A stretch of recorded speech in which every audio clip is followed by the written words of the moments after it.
तो लर्नर्स हम लोग चले हैं नए साल के शुभ अवसर के बाद और आप लोग के ना बिहार बोर्ड क्लास 10 के फाइनल परीक्षा का ना वह समय है सो बहुत ही कम बचा और आप लोग के बिहार बोर्ड का कक्षा 10वीं का जो विज्ञान का फाइनल परीक्षा है वह 15 फरवरी को और 15 फरवरी के तैयारी को ना मजबूती देने के लिए आज हम लोग ना विज्ञान के VBI ऑब्जेक्टिव क्वेश्चन जो गेस क्वेश्चन होता है ना तो उस गेस क्वेश्चन को करने वाले अगर आप इन सभी ऑब्जेक्टिव क्वेश्चन को रट लेते हैं ना तो एक भी जो ऑब्जेक्टिव होगा ना वो फाइनल परीक्षा में आप लोग क्या है कि नहीं छोड़ करिएगा सभी ऑब्जेक्टिव को छाप कर आइएगा। तो आप लोग वीडियो में शुरू से लेकर अंत तक बने रहिएगा ताकि एक भी ऑब्जेक्टिव ना आपके फाइनल एग्जाम में नहीं छूटे। तो फटाफट से हम लोग ऑब्जेक्टिव क्वेश्चन की ओर बढ़ते हैं तो आप लोग वीडियो में शुरू से लेकर अंत तक बने रहिएगा। तो जो पहला क्वेश्चन है ना तो पहला जो क्वेश्चन है वह इस प्रकार से है कि पवन चक्की से उपयोगी ऊर्जा प्राप्त करने के लिए पवन की न्यूनतम वेग होनी चाहिए। जो पवन ऊर्जा आप लोग देते हुए फिल्म में कि जो पवन चक्की होता है ना वो चलता है उसी से हम लोग क्या है कि बिजली बनाते। तो पूछा गया कि अगर हम लोगों को पवन चक्की से अगर बिजली बनाना है ना तो पवन का कितना न्यूनतम वेग होना चाहिए। तो कितना होना चाहिए तो याद रखिएगा कि 40 किलोमीटर पर आवर होना चाहिए। तो right answer option number D हो जाएगा। क्वेश्चन नंबर 2 की ओर बढ़ते हैं ना तो 2 इस प्रकार से कि धातुओं में धारावाहक होता है। जो धातु होता है तो धातु में धारावाहक मतलब कि जिसे विद्युत धारा प्रवाह होता है तो वो क्या होता है। तो ये तो मैंने बार बार बताया कि जो इलेक्ट्रॉन जो मुक्त इलेक्ट्रॉन होता है ना उसी के कारण होता है। तो इसका right answer option number B हो जाएगा मुक्त इलेक्ट्रॉन। क्वेश्चन नंबर 3 की ओर बढ़ते हैं ना तो 3 इस प्रकार से है कि कौन रंग है जिसके खतरे के सिग्नल में उपयोग किया जाता है। पूछा गया है कि वह कौन सा रंग होता है ना जिसका उपयोग ना हम लोग खतरे के रंग के रूप में करते हैं। तो हम लोग किस कलर से लिख रहे हैं तो लाल रंग से। तो याद रखिएगा कि लाल को ही ना खतरे के रंग के रूप में इस्तेमाल किया जाता है। क्वेश्चन नंबर 4 की ओर बढ़ते हैं तो 4 इस प्रकार से है कि किस वर्ण का तरंग दैर्ध्य सबसे अधिक होता है। तो किसका होता है तो याद रखिएगा कि लाल रंग का ही, क्योंकि तरंग दैर्ध्य अगर सबसे ज्यादा रहेगा तभी तो यह मतलब बिना विचलित हुए सीधे दूर तक दिखाई देगा। इसी कारण है जिसके हम लोग खतरे के रूप में भी इस्तेमाल करते हैं। तो right answer option number A हो जाएगा लाल।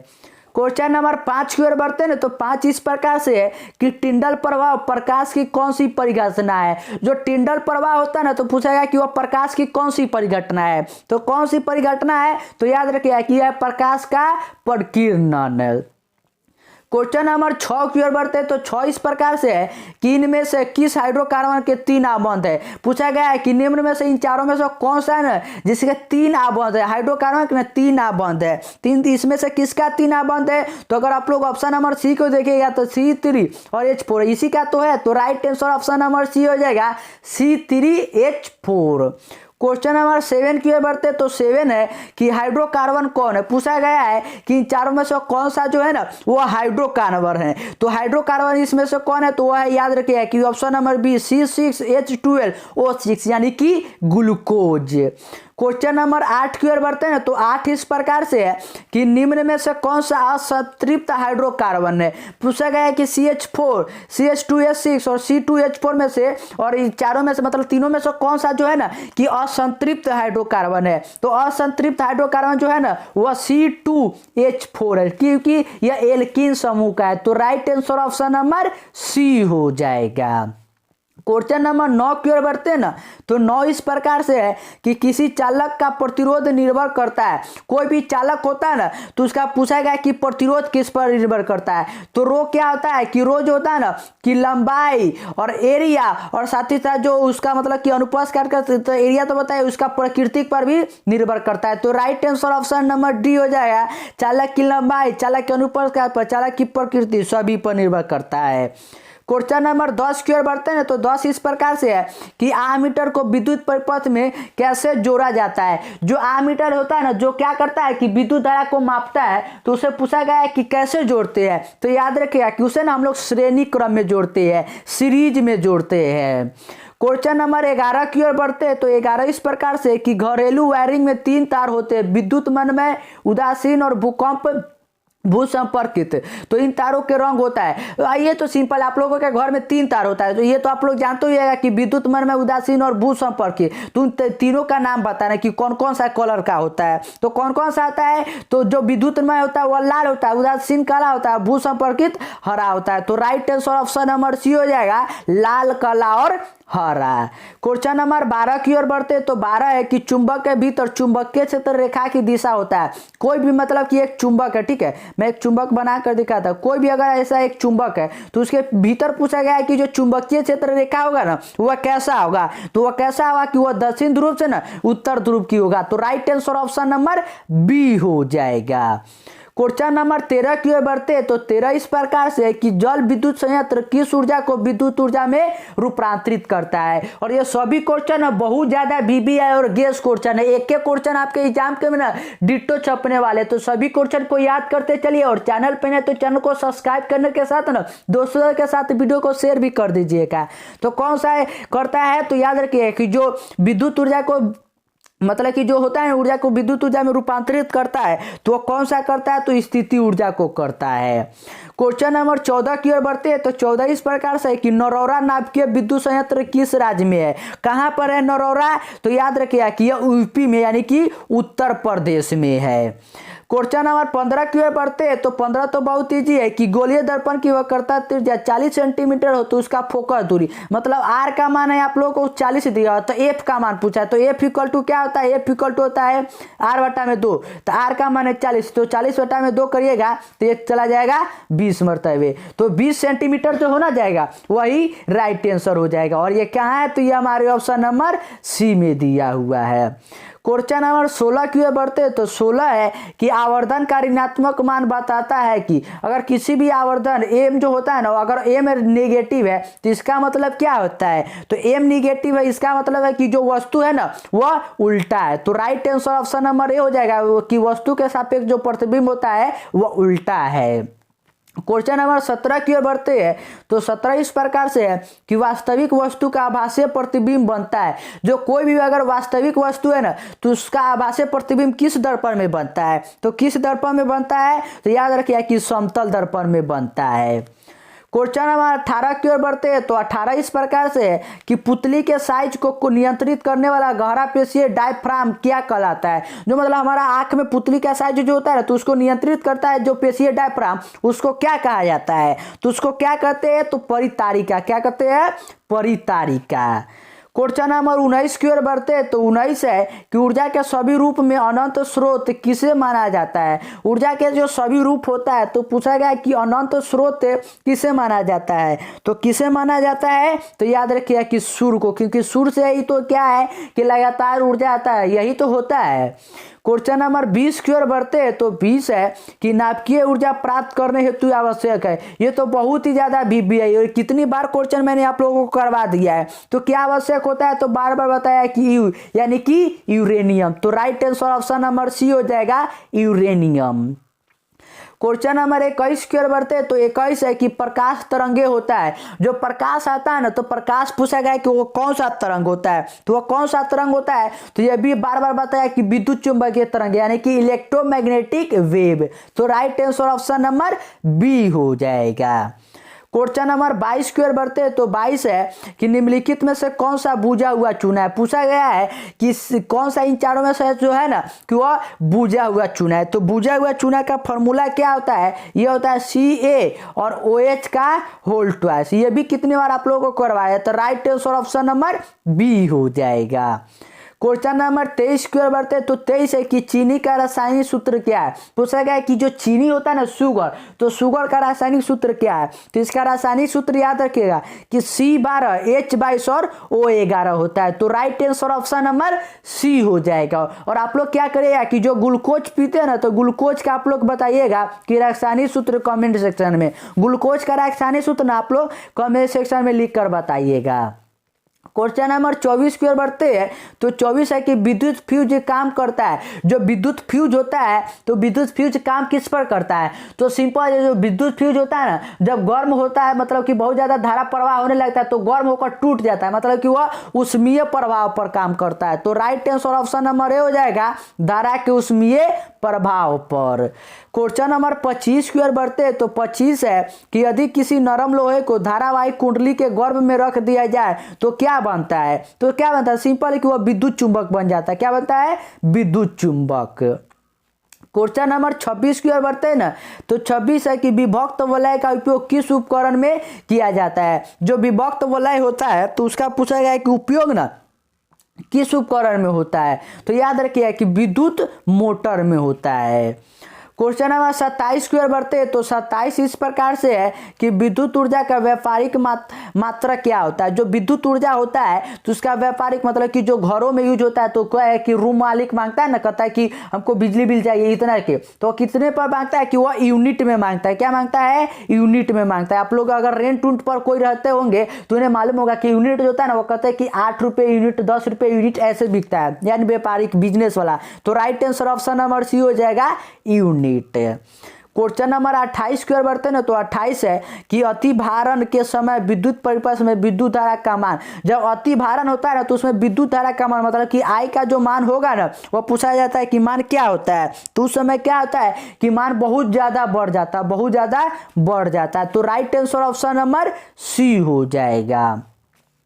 क्वेश्चन नंबर 29 की ओर बढ़ते हैं ना, तो 29 है कि सौर कुकर के लिए कौन सा दर्पण सर्वाधिक उपयुक्त होता है।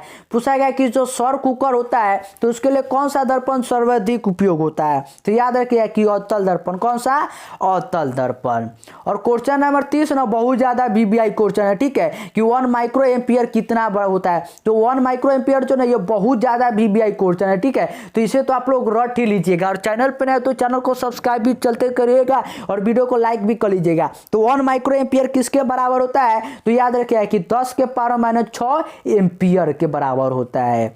क्वेश्चन नंबर 31 की ओर बढ़ते हैं, तो 31 ऐसे पानी से भरे बाल्टी की गहराई कम मालूम पड़ने का कारण क्या है। तो सिंपल है कि वो पानी जो होता है ना वो कम गहराई क्यों पड़ता है, कि वो प्रकाश का अपवर्तन होता है उसमें। लेकिन यहाँ पर देखिएगा तो कोई ऑप्शन नहीं है, तो right answer option number D हो जाएगा।